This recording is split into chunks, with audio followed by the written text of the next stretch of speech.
உச்ச நீதிமன்றத்தில் ஸ்டாலின் அவர்கள் 2011 தேர்தலில் கொளத்தூர்ல ஒரு ஹாஸ்பிட்டல்ல வச்சு பணம் கொடுக்கப்பட்ட வீடியோ ஆதாரத்தை பதிவு செய்து கொண்டு தீர்ப்பை ஒத்தி வைத்திருக்கிறது. ஸ்டாலினுடைய பதவி அவர் எலெக்ஷன் மால் பிராக்டிஸ் என்று இருந்தால் அவர் பதவியும் போகும், வரும் 6 வருடங்கள் தேர்தலிலும் நிக்க முடியாமலும் போகலாம். நீங்க KN நேரு மாத்திரம் தான் பாக்குறீங்க. இல்லை, இது KN நேருவை தாண்டி செந்தில் பாலாஜி, துரைமுருகன், வேலு இன்னும் பலர் மீது வரக்கூடும். இந்த ஆட்சியின் மீது கத்தி தொங்குகிறது. நிச்சயமாக இன்னொரு விஷயமும் நடந்திருக்கு. அதாவது 2 நாள் முன்னாடி திரு ராகுல் காந்தியுடைய வலது கை என்று சொல்லப்படுகின்ற திரு KC வேணுகோபால் அவர்கள் ஜான் ஆரோக்கியசாமியை சந்தித்தார் என்று ஒரு பத்திரிகை குறிப்பும், இன்னொரு பத்திரிகையாளர் அங்கு விஜயும் இருந்தார் என்று சொல்லப்படுகிறது. இன்னும் ஒரு 2-3 நாட்களுள் தவேகா பிளஸ் காங்கிரஸ் கூட்டணி, அதில் விசிகாவும் வரக்கூடும். ஆனால் உளவுத்துறை மிக தெளிவாக திமுகவிற்கு சொல்லிவிட்டது, இன்றைய நிலையில் தேர்தல் வைத்தால் 60 to 80 சீட்டு கூட உங்களுக்கு உறுதி இல்லை.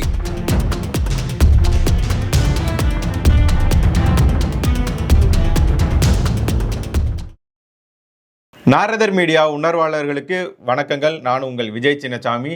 இன்று நம்முடன் இணைந்திருக்கிறார் அரசியல் விமர்சகர் தேவப்பிரியா அவர்கள். வணக்கம் ஜி. வணக்கம். திமுகவினர் எப்போ நம்ம தலைவரோட பதவி போக போதோ அப்படின்னு சொல்லி பயத்தில் இருக்கும்போது இப்போது நீதிமன்றம் KN நேரு அவர்கள் மேல வழக்கு பதிவு செய்ய வேண்டும் அப்படின்னு சொல்லி ஒரு உத்தரவை பிறப்பித்து இருக்கிறது. என்ன நடந்துட்டு இருக்கு? இல்ல, அதாவது KN நேருவை பொறுத்த வரைக்கும் அவருடைய தம்பி TVH நிறுவனத்தின் ஓனரான திரு KN ரவிச்சந்திரனுடைய நிறுவனத்தில் ரெய்டு செய்த பொழுது அப்பொழுது கிடைத்த ஆவணங்கள் ப்ரூஃப். இதுல திரு KN நேரு பணிபுரியும் முனிசிபல் அட்மினிஸ்ட்ரேஷன் துறையில் 2534 என்ஜினியர்களை அப்பாயிண்ட் பண்ணாங்க. அதுல 150க்கும் மேற்பட்ட என்ஜினியர்கள் அவங்களுடைய, அதாவது KN நேருடைய PA உடைய மொபைல்ல இருந்து அவங்களுக்கு வாட்ஸ்அப் மூலமாக லிங்க் அனுப்பிச்சு, நீங்க 25 to 35 லட்சம் ரூபாய் கொடுத்தா கொஸ்டின் பேப்பர் உங்களுக்கு கொடுக்கப்படும், அதன் பிறகு உங்களுக்கு வேலை கிடைக்கும். அதாவது ஒரு இன்ஜினியர் அந்த டிபார்ட்மெண்ட்ல வேலை கொடுக்கறதுக்கு 25 to 35 லட்சம் ரூபாய் கொடுத்திருக்காங்க. 2534 போஸ்ட், பட் குறைந்தபட்சம் 150 கேண்டிடேட்ஸ் இந்த மாதிரி கொடுத்திருக்காங்க. இதுல ஒரு 10 ரூபா நோட்டை எடுத்து அந்த நம்பரை மாத்திரம் போட்டோ எடுத்து அவங்களுக்கு அனுப்புவாங்களாம். கேண்டிடேட்டுக்கு அனுப்பிச்சிட்டு நீங்கள் இந்த இடத்திற்கு வாருங்கள் அப்படின்னு சொல்லுவாங்க. அந்த இடத்துல இந்த KN நேரு கம்பெனியுடைய ரெப்ரசன்டேட்டிவ் போய் அந்த நோட்டை காட்டுவாராம். மேட்ச் பண்ணிட்டு பார்த்துட்டு அவர் சொல்லுகிற பேங்க் அக்கௌண்ட்டுக்கு கேஷாக எவ்வளோ, இதுவா எப்படி டெபாசிட் பண்ணணும்னு சொன்ன உடனே டெபாசிட் பண்ண உடனே இவர்களுக்கு வேலைக்குரிய ஏற்பாடுகள் நடந்திருக்கு. இந்த அத்தனை ப்ரூஃபும் டிஜிட்டல் ரெக்கார்டாக இவங்க ED எடுத்துட்டாங்க. இத நம்ம தமிழ்நாட்டுடைய DGP, இப்ப இருக்கிற DGP, முன்னாடி இருந்த DGP இருந்தப்பவே அனுப்பிச்சு FIR போடுங்கன்னு இருக்காங்க. அதாவது நம்ம எல்லாம் பேசுறப்ப என்ன சொல்லுவாங்க நம்ம வாசகர்கள் கமெண்ட்ல, நீங்க நிறைய பேசுறீங்க சார், ஆனா ஒன்னும் நடக்கல அப்படின்னு வருத்தப்படுவாங்க. பிரச்சனை என்னன்னா, EDயும் CBIயும் தானாக ஒரு வழக்கை போட முடியாது. CBI வேண்டும் என்பதை ஹைகோர்ட்டோ அல்லது சுப்ரீம் கோர்ட்டு தான் கோர்ட் லெவல்ல தீர்மானிக்க முடியும். கீழ்கோர்ட்டு கூட முடியாது. அல்லது மாநில அரசு CBIயை கூப்பிடணும். இது ஒரு மாநிலத்துக்கும் அதிகமான ஏஜென்ட் இன்வால்வ் இருக்கு, சோ இதுல CBI வேணும் அப்படின்னு கோரணும். சோ CBI தானாக வர முடியாது, மத்திய அரசு நினைச்சாலும் வர முடியாது. ED உள்ள வரணும்னு சொன்னால் அந்த குற்றம் சாட்டப்பட்டுள்ள நபர் தவறு செய்துள்ளார் அப்படின்னு FIR இருக்கணும். அவர் செய்துள்ள குற்றம் அந்த லிஸ்ட்ல இருக்கிற ஒரு 86 ஷெட்யூல்டு அஃபென்ஸ்ல இருந்தால் அதிலிருந்து வந்த வருமானத்தை முறைகேடாக இது மணி லாண்டரிங் பண்ணியிருக்காங்கிறதுக்கு மட்டும்தான் ED உள்ள வர முடியும். சோ இந்த கேஸ்ல ட்ரூடோம் என்ற கம்பெனியில 25 கோடி ரூபாய் கடன் வாங்கிட்டு அதை திருப்பி தரலங்கிற வழக்குல உள்ள வந்தப்ப கண்டுபிடிச்சது. இதை எடுத்து நீங்க FIR போடுங்க. ஏன்னா அந்த ட்ரூடோம் கடனை கட்டி அந்த ஒரிஜினல் FIR க்ளோஸ் பண்ணிட்டாங்க. சோ இப்ப ஒரிஜினல் கேஸ் இல்லைன்னு சொன்னால் KN ரவிச்சந்திரன் மேலேயோ KN நேரு மேலேயோ வழக்கு போட முடியாது. அதனால அத்தனை டிஜிட்டல் ஆவணங்களையும் என்க்ளோஸ் பண்ணி 264 பக்கம் லெட்டர் அனுப்பிச்சு FIR போடுங்கன்னா ஒண்ணுமே பண்ணல. ஆனால் ஒரு 3 மாதத்துக்கு முன்பாக இந்த லெட்டர் லீக் ஆச்சு. இதற்கு காரணம் முதலமைச்சருக்கே KN நேரு மேல் அவர் தன்னை மீறி போகிறார் என பயந்து திரு உதயநிதி ரசிகர் மன்றத்தின் தலைவர் மூலமாக உங்களுக்கு இதை பண்ணினார் என்று அப்பொழுது சொல்லப்பட்டது. அதனால உங்களுக்கு இப்போ அந்த நேரத்துல உங்களுக்கு சரி இவங்க போடல. அதுக்கப்புறம் மேலும் 2 வழக்குகளை கண்டுபிடிச்சாங்க. அதாவது அந்த முனிசிபல் அட்மினிஸ்ட்ரேஷன் துறையில் அப்பாயின்மெண்ட், அதாவது கான்ட்ராக்டர்கள் 7.5% 10% கொடுத்திருக்காங்க. இதுல குறைந்தபட்சம் 880 கோடி ரூபாய் டிரான்சாக்சனுடைய டிஜிட்டல் எவிடன்ஸை எடுத்து அதுக்கு எஃப்ஐஆர் போட சொன்னாங்க. மூன்றாவதாக அந்த டிபார்ட்மெண்ட்ல வேலை செய்யறவங்க, இப்ப ரிஜிஸ்ட்ரேஷன் டிபார்ட்மெண்ட், அப்புறம் இந்த சேல்ஸ் டாக்ஸ், போலீஸ், இதெல்லாம் சில முக்கியமான சிட்டிக்குள்ள இருந்தா பெரிய அளவுக்கு வசூல் நடக்கும். ஆனா அவங்களுக்கே கொஞ்சம் உள்ளுக்குள்ள ரொம்ப கம்மியா டிரான்சாக்ஷன் ஆகுதுன்னா கம்மியா இருக்கு. ஸோ இந்த ஏரியாக்கு ஏற்ற மாதிரி ரேட்டு 50 லட்சத்துல இருந்து 1 கோடி ரூபாயாம். அப்படி எக்ஸிகியூட்டிவ் இன்ஜினியர், ஜேஇ போன்றவர்கள் டிரான்ஸ்ஃபருக்கு ஒரு 360 கோடின்னு திரு KN நேரு மேல மாத்திரம் 3 லெட்டர்களை டிஜிபிக்கு அனுப்பி வழக்கு போட சொன்னாங்க.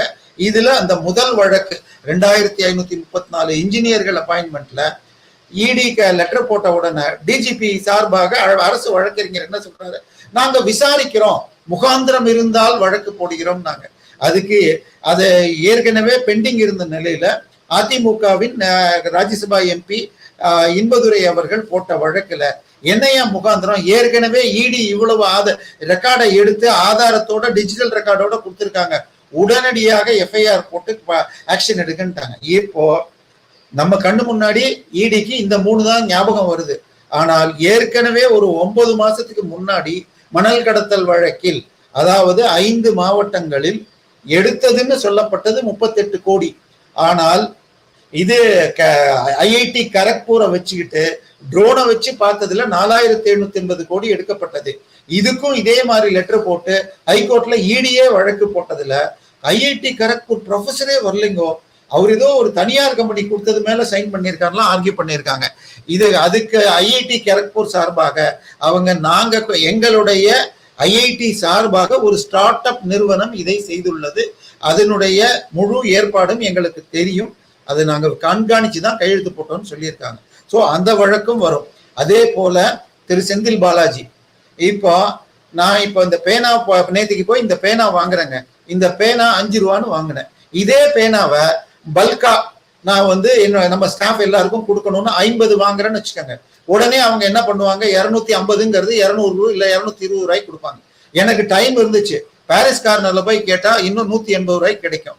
இல்ல ஆன்லைன்ல போய் நான் ஹோல்சேல் டெப்போ தேடினா 175 கிடைக்கும். இப்ப இந்த ஒரு பேனா வாங்குறதுல 4 கடையில வெவ்வேறு விதமா விசாரிச்சால் வேறு ரேட்டு கொடுப்பாங்க. டிரான்ஸ்ஃபார்மர், ஒரு பர்டிகுலர் டிரான்ஸ்ஃபார்மர் 440 kVன்னு வச்சுக்கோங்க, இதை ஆர்டர் பண்றாங்க. ஆர்டர் பண்ணா 34 நிறுவனங்கள் டெண்டர் போடுது. 34 நிறுவனங்களும் எண்ட் பிரைஸ் 10 பைசா கூட டிஃபரன்ஸ் இல்லாம ஒரே ரேட். இந்த மாதிரி போட முடியாது, இது சொல்லி வச்சு போடப்பட்டது. அது மாத்திரம் இல்ல, அந்த ஸ்பெசிபிகேஷன் உடைய டிரான்ஸ்ஃபார்மர் இவங்க எந்த மாதம் ஆர்டர் கொடுத்தாங்களோ அதே மாதம் ராஜஸ்தான்ல 3.25 கோடிக்கு வாங்கியிருக்காங்க. இவங்களுக்கு 33 கம்பெனியும் போட்ட ரேட்டு 7 லட்சம். அவங்க 380ன்னு வாங்கினது, இவங்க 740ன்னு கொடுத்தத 36 பேர்த்தையும் பேசி 680க்கு வாங்கினாங்களாம். 380க்கு அங்க வாங்கினத இங்க குறைச்சு 680க்கு வாங்கினதாக டெண்டர். இதுல பல கோடி ரூபாய் ஊழல். இதுக்கு வழக்கு போடுங்கன்னு அறப்போர் போட்டிருக்காரு. அதுக்கு அடுத்தது நிலக்கரி. இப்போ மலேசியா அல்லது இந்தோனேஷியால இருந்து நிலக்கரி வருது.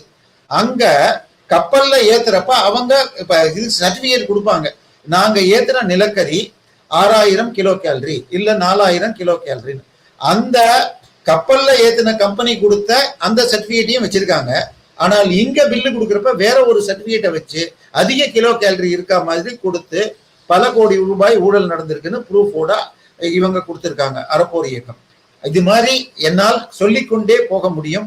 துரைமுருகன் இவங்க இதை தாண்டி இன்னும் எடுத்துக்கிட்டீங்கன்னா, தமிழக அரசுக்கு சொந்தமான இடத்துல ஆக்குபை பண்ணிட்டு மோசடி டாக்குமெண்ட் போட்டு பொன்முடி அவர்கள் சைதாப்பேட்டை ஸ்ரீநகர்ல வீடு கட்டியிருக்கார். இது கத்திப்பாரால இருந்து தாம்பரம் போகும் வழியில் உங்களுக்கு 5 ஏக்கர் கிட்டத்தட்ட 1000 கோடி ரூபாய் சொத்தை திரு அமைச்சர் ராஜகண்ணப்பன் ஆக்குபை பண்ணியிருக்காருன்னு எல்லா ப்ரூஃபையும் அறப்போர் கொடுத்திருக்காங்க. இது மாதிரி பலர் கொடுத்திருக்காங்க. கனிம வள கடத்தல்ல 750 கோடி ரூபாய்க்கு திருநெல்வேலியில மட்டும் நடந்துச்சு. அதுவும் என்னாச்சுன்னா ஒரு ஆக்சிடென்ட்ல 3 பேர் செத்த பிறகு கலெக்டர் ஒரு கமிட்டி போட்டு பண்ண பிறகு 250 கோடி ஃபைன் போடுறாங்க. ஆனால் கலெக்டரை ஒரு பப்ளிக் ஹியரிங்ல அந்த அன்றைய எம்எல்ஏ எம்பியாக இருந்த திமுகவை சேர்ந்த ஞான திரவியமும் அப்பாவும் மிரட்டி திறந்து விடுங்கன்றாங்க. அப்ப அந்த கலெக்டர் சொல்றாரு இல்ல அந்த கமிட்டி முடிவெடுக்கும். அடுத்த நாளே அந்த கலெக்டர் டிரான்ஸ்பர் பண்ணிட்டு அந்த கனிம வளத்துறை இயக்குநராக இருந்தவரையும் மாற்றிட்டு திரு துரைமுருகன் அவருக்கு தோதாக சொன்னதை செய்யக்கூடிய ஒருவரை போடுறப்ப 250 கோடி ரூபாய் ஃபைன் போட்ட இடத்துல வெறும் 24 கோடியாக குறைச்சிட்டு அதையும் இஎம்ஐல கட்ட சொல்லியிருக்காங்க. இதே மாதிரி வழக்கு கோயம்புத்தூர்ல நடந்த பொழுது சென்னை ஹைகோர்ட் நீதிபதி சொன்னது என்னன்னு சொன்னால், பூமாதேவியின் பூமி தாயின் மார்பை பிளந்து ரத்தத்தை உறிஞ்சி குடிக்கிறீர்கள் அப்படின்னாங்க. ஆனால் போன வாரம் ஸ்டாலின் அரசு ஒண்ணு பண்ணியிருக்குங்க. என்ன தெரியுமா?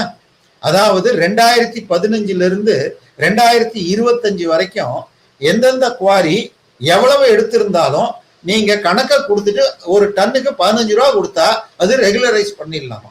அதாவது ஒரு டன் 5000 ரூபா ஆகும்னா 1000-2000 ரூபா கட்சி கொடுத்துட்டு 15 ரூபா கவர்மெண்ட் கொடுத்துட்டா இது சரி பண்ணிடுவோம். இது மாதிரி கிட்டத்தட்ட 5000 கோடி வசூல் செய்வதற்காக வேலை நடப்பதாக சொல்லப்படுகிறது.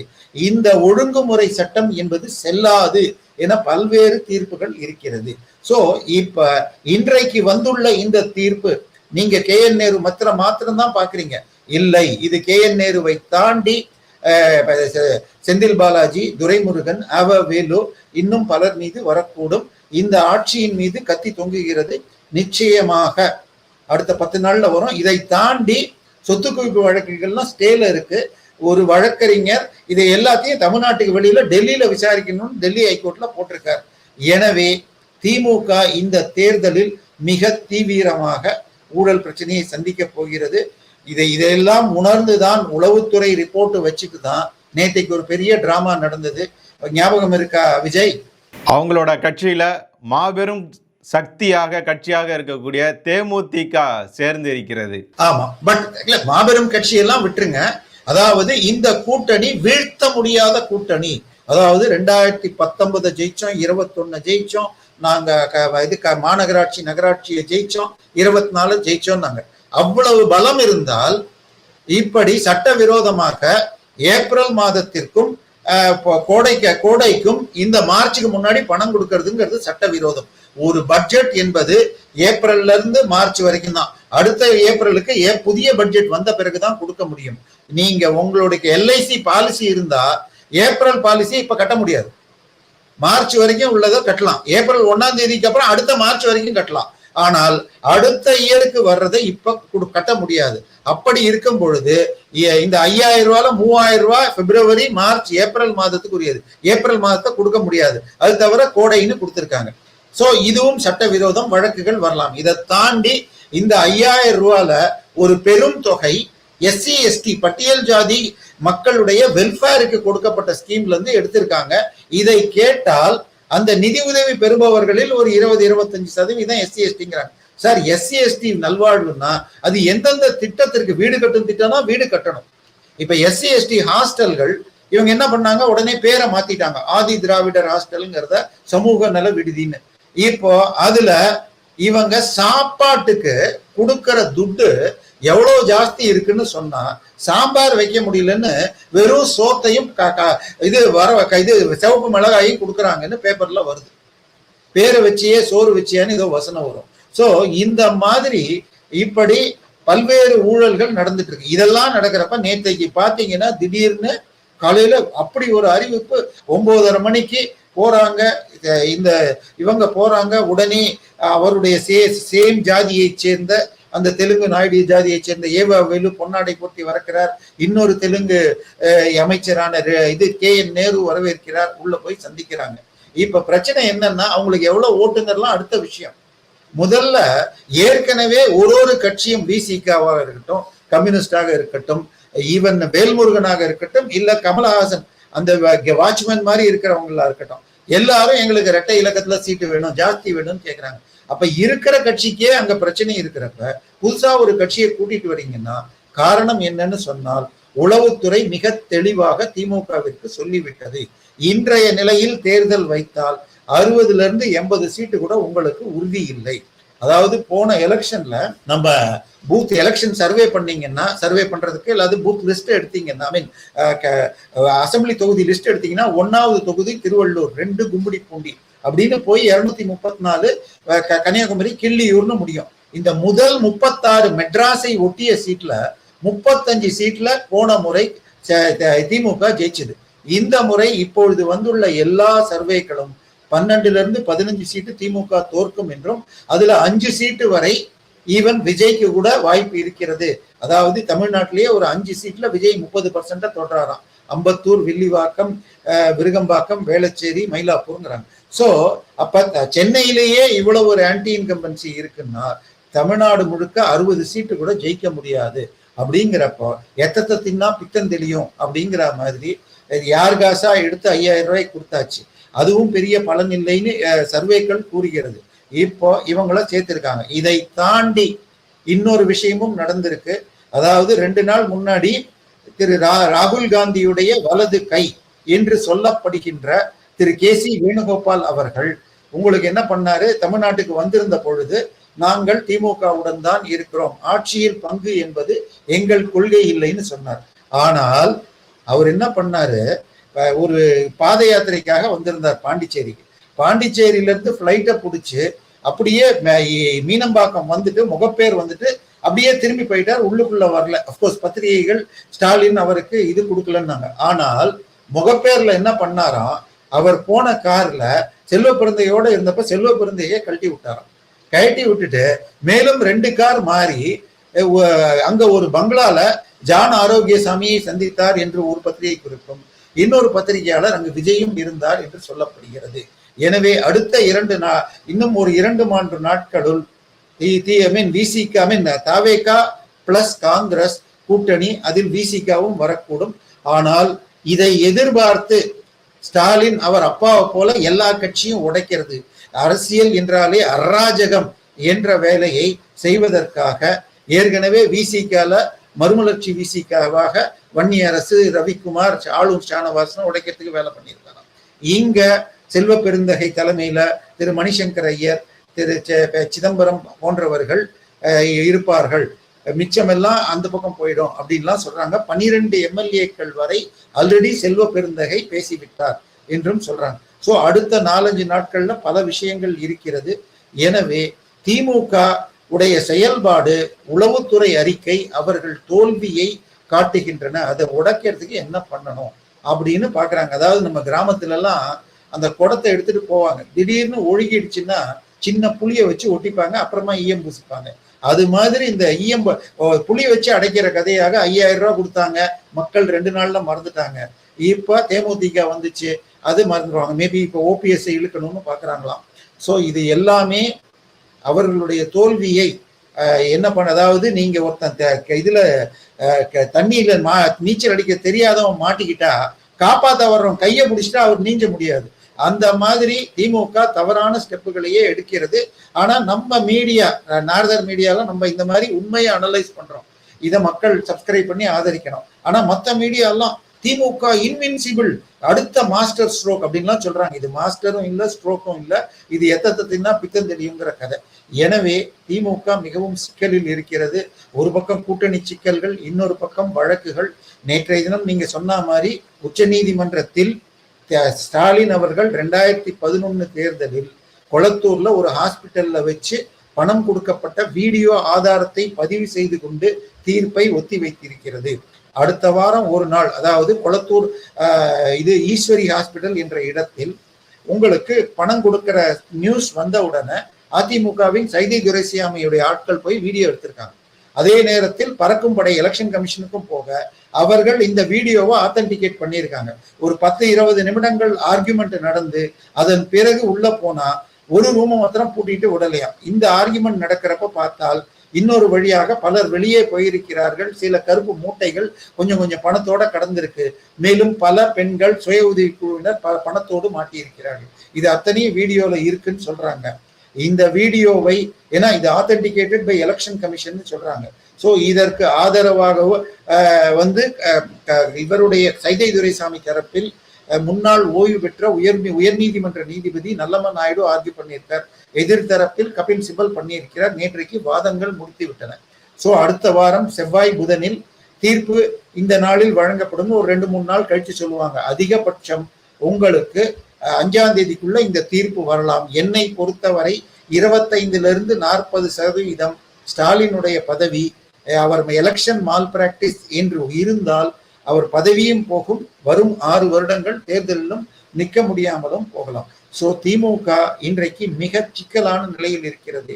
ஆனா நம்ம சேனல்லாம் பார்த்தா நமக்கு பைத்தியம் பிடிச்சிடும். ஆனா அது காமெடி வேணும் இல்ல, எப்பயுமே சீரியஸா இருக்கக்கூடாது. ஸோ அந்த காமெடியை பார்த்துட்டு இருக்க வேண்டியதுதான், அவ்வளவுதான். உங்களுடைய பொன்னான நேரத்தை ஒதுக்கி பல தகவல்களை நார்தன் மீடியாவுடன் பகிர்ந்து கொண்டதற்கு மிக்க நன்றிகள் ஜி. நன்றி.